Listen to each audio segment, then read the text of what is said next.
United States to give you, and MBS says forget it. So he goes back home and he hatches this enormously interesting, aggressive plan to use the Strategic Petroleum Reserve, which is our national emergency reserve system, to try and hedge down oil prices. Okay, I want to be clear. We're sitting on a bunch of barrels. They actually exist in some cave somewhere. They do, about 580 some odd million barrels of it.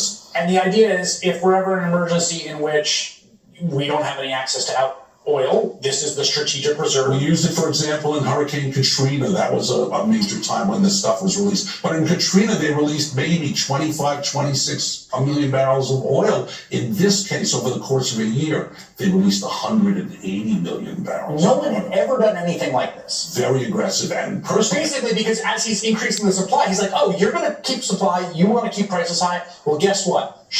We're going to put a bunch of oil in the market and drive the price down. Right, and we're going to sell it into the market. We're going to sell it into the market, and more than that, we're going to look all the other traders in the eye, and we're going to say to them, if you want to buy oil, the guy standing on the other end of this trade is the U.S. Treasury, the government of the United States. And that scared the bejesus out of every trader, and traders started to drop their own positions in oil. They were helping drive the price of oil down while the government was selling it, because nobody wants to be long oil when the U.S. government is telling the world, telling all the traders, we want to see prices lower. We're going to do what we need to do to make those prices. So they're coming to the market, they're saying two things. We want this price to go down. Right. And we're sitting on these barrels, and we're going to sell until it does go down. Until it goes down. It's exactly what he did.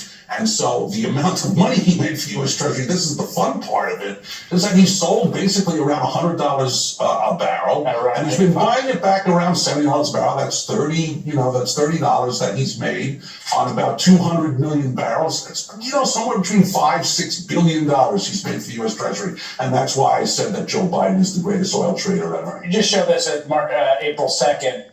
They were about to do some purchases to replenish the reserve. Right. He canceled it. So that's where